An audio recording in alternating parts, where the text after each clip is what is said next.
Estamos ahora con Marcos Aguinis y le hemos reservado a Marcos el tape más largo esta noche, ¿no? Le voy a pedir a Pablo que lo comente un poco. Sí, vamos de 3 tramos. Sí, vamos a ver, digamos, la simbología del momento reeditada, porque hubo tres elementos de protesta. Primero, ahí estamos observando imágenes del cacerolazo de un grupo de argentinos frente al hotel donde se alojó Cristina Fernández de Kirchner, ¿no? En la previa, esto fue antes de las conferencias de Georgetown primero y de Harvard después, ¿no? Esta es una primera manifestación que también fue contagiada también por redes sociales, por supuesto, casi la prolongación del 13S, digamos, de las marchas y del cacerolazo del 13 de septiembre. Después de esta imagen, ahí vamos, es el cacerolazo que se dio frente al domicilio del juez Ollarvide, que produjo el apartamento del juez, que se sintió violentado moralmente. Frase que después circuló, esa frase de que Ollarvide siente violencia moral por esto, circuló mucho, tuvo mucha repercusión, Mariano, porque hubo miles de ciudadanos que dijeron y nosotros nos sentimos violentados moralmente por el juez Ollarvide. Bueno, y después, finalmente, este cacerolazo frente a la casa de Guillermo Moreno, que tuvo la respuesta más destemplada por parte del propio Moreno, en un acto que a esa hora estaba él presidiendo, en otra parte, no estaba en su casa, les contestó, vamos a escuchar allí, el audio no es muy bueno porque es una filmación casera, pero les dio un destino a las cacerolas, no adecuado para repetir en televisión. Como dice la canción, ahora hay que la seguridad de mi casa. Entonces, tenía 2 opciones.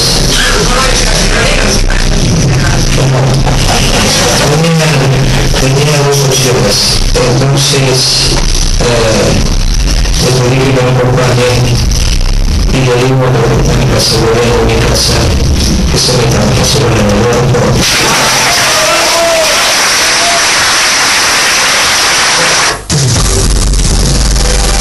La cultura pública va subiendo de nivel, ¿no? ¿Es en italiano? ¿Es una canción en italiano? No es un nombre de etimologías. Ahora, yo volvería un poco, fue una semana muy intensa, más de vacaciones, pero la sensación que yo tenía de plantear al principio del programa era una pregunta. Si no está cambiando el clima en Argentina, así que de alguna manera el clima cambió, le pasó a mí en su momento, le cambió el clima un día, se llamó un clic. Sí. ¿Hay otro clic ahora? Vos mencionaste en un momento de esta audición el libro La soberbia armada, de Giussani. Sí. Excelente periodista. Sí, sin duda. De la izquierda fuerte, dura. Que hizo una revisión muy intensa y muy clarividente y yo diría valiente de lo que fue el movimiento montonero. Y la tituló La soberbia armada. Y la soberbia le trajo mucho daño al país. No solamente los asesinatos que cometieron los montoneros, sino que, como ocurre con los pseudo progresismos, instalan dictaduras de derecha o de ultraderecha. La labor montonera, el fruto de la labor montonera fue la dictadura militar. Entonces, esta soberbia montonera es la que existe actualmente, porque este es un gobierno, no en su totalidad, pero está integrado por muchos montoneros, o por lo menos dominado por la ideología montonera, que es una ideología facho-comunista. Los montoneros son una mezcla de la extrema derecha, nacionalista, fascista, con elementos marxistas. Ese es el movimiento montonero. Perón jugaba con una habilidad política, los usó obviamente, ellos ayudaron a su regreso, pero en ese momento practicaron el llamado entrismo, porque la izquierda sabía que jamás iba a conseguir una mayoría electoral en la Argentina. Esto sabían después de muchas derrotas que no lo podían lograr. Entonces surgió el entrismo, es decir, colonizar al partido peronista, meterse dentro del partido peronista. Y este es el movimiento montonero, básicamente, que fue colonizando el movimiento peronista. Y creían muy equivocadamente que un político de las agallas de Perón podía ser manejado fácilmente por ellos mismos. Cuando Perón regresa, después de la tragedia de Ezeiza, entonces mostró claramente la división que había dentro del movimiento peronista entre la derecha y la más o menos izquierda, porque ¿cómo podemos llamar izquierda un grupo que está integrado por exnacionalistas tabernarios, fascistas? Bueno, después de la tragedia de Ezeiza, ellos quisieron seguir avanzando y Perón fue cuando los echó de la plaza. Este movimiento montonero no ha muerto, se ha dormido, se ha adormecido y ha vuelto a surgir ahora. Y hay una manifestación muy clara de que en el fondo se sigue odiando al último Perón, el Perón de la reconciliación, del abrazo con Balbín, de la democracia, un Perón maduro, un Perón que había vivido mucho, había visto mucho, y había aprendido mucho, y que quería llevar el país por un buen camino de reconciliación, de paz. Bueno, ese Perón fue quien se expresó en forma muy clara contra alguien a quien él usó también para volver al poder, que fue Héctor Cámpora. Claro. Perón usó a Héctor Cámpora, que era un hombre totalmente olvidado, desconocido y despreciado por los peronistas, porque tuvo una conducta extremadamente cobarde cuando fue la Revolución Libertadora. Los que estuvieron con él juntos en la cárcel o en los exilios decían que era el que más lloraba, Héctor Cámpora. Y Héctor Cámpora asume la presidencia con Solano Lima para traerlo a Perón. Y él no llega siquiera a 2 meses de gobierno.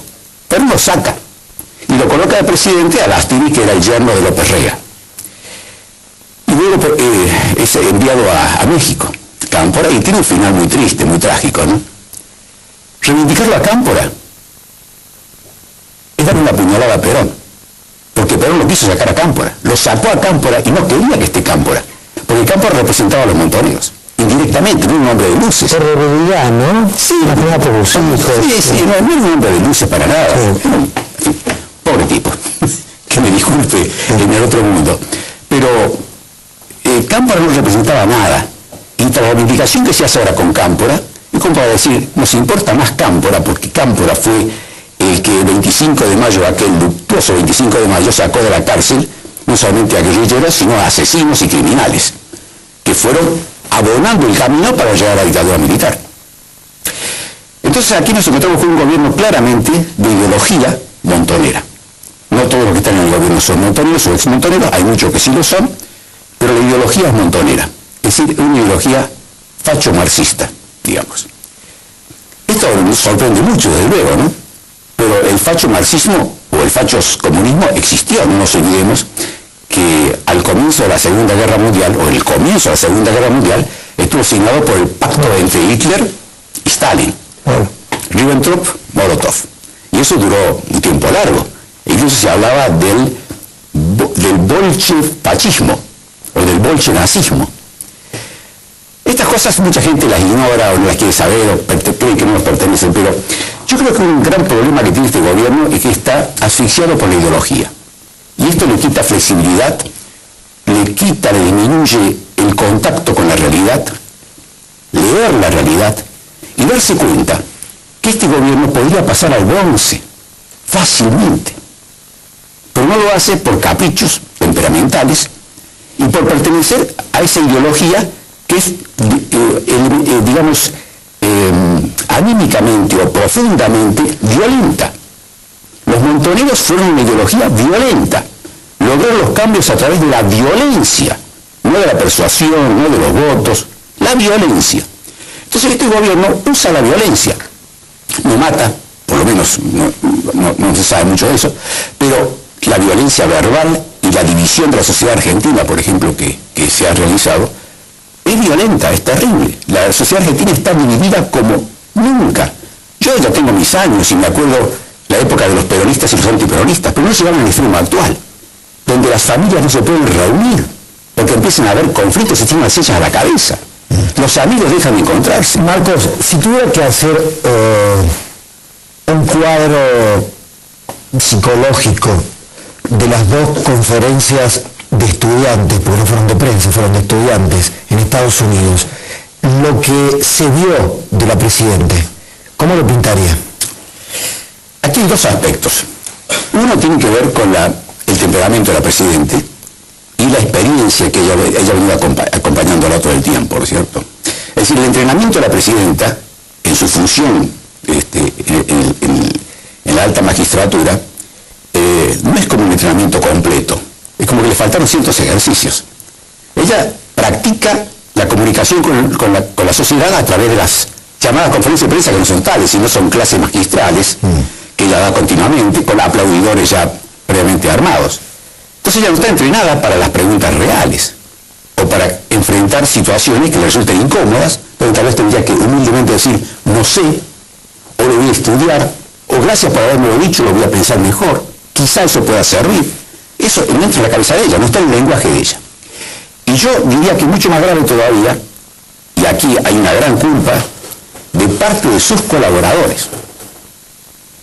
Yo estoy seguro que ustedes dos, y estoy seguro que yo, quiero que Cristina de Kirchner termine su mandato en 2015, que termine su mandato, porque a Argentina le hará mucho mal si ella se va antes. Es decir, no somos nosotros los destituyentes.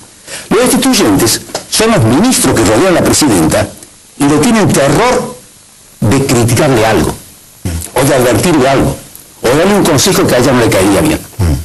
Se dice que algunos ministros antes de ir a verla toman el sotanero. Entonces, ellos son los destituyentes, no la cuidan a la presidenta.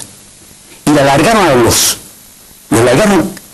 los leones en Harvard y en Georgetown sin haberla preparado, diciéndole, estas universidades donde se aplaude un presidente que entre, aunque sea del todo o de cualquier país irrelevante, porque aquí hay una cuestión ceremonial donde se aplaude a cualquier presidente, pero se lo aplaude porque es presidente, no porque sea un hombre o una mujer de gran mérito. Y había que saberle prevenido de que ella no puede hablar con los estudiantes en forma soberbia, burlarse de ellos, hacer chistes, como habitualmente está acostumbrada a hacerlo acá. Y eso es culpa de quien la rodean. Del embajador Arguello, del canciller Timerman. Hay en el discurso de cadena nacional, de los últimos discursos de este último año, un maltrato, una especie de abuso claro, un efecto maltratador sobre sus propios colaboradores. Exacto. Recordemos, vos, Fernández, vos, Zanini, ¿dónde estás? A vos te voy a agarrar tomada. Digamos, usó ese mismo esquema maltratador verbal con los estudiantes. Por eso te digo que los colaboradores ya tienen que haber dicho, señora, tenga cuidado, ese estilo no va fuera de la Argentina. Lo que pasa es que la va a hacer quedar muy mal. Ninguno de los colaboradores se anima a disentir o a aconsejar una línea de acción que no haya sido previamente aprobada por ella. Exacto. Mariano, me parece que eso y algo peor. Imaginemos un colaborador de la presidenta que le diga, Cristina, mire, no trate a los estudiantes de Harvard como nos trata a nosotros. Ese hombre sería una confesión de indignidad formidable, ¿no? Estaría diciendo, nosotros nos bancamos porque somos servidores, serviles, lacayos de su majestad, pero allá va a encontrar gente que le va a preguntar, va a responder y se va a ofender como nosotros no. Bueno, yo estuve trabajando en Washington hace 1 año y medio, estuve en la American University de Washington, y estuve en el Wilson Center, que lo conoces seguramente, que es una institución de altísimo nivel, y así yo estuve con el grupo que recibía al presidente de Afganistán, al jefe de los drusos del Líbano, Hillary Clinton y un montón de gente, y se hacía preguntas, era un grupo, éramos 30 personas, frente a esa persona, y hacíamos preguntas. Mahmoud Ahmadinejad, el presidente iraní, se sometió a ese tipo de preguntas.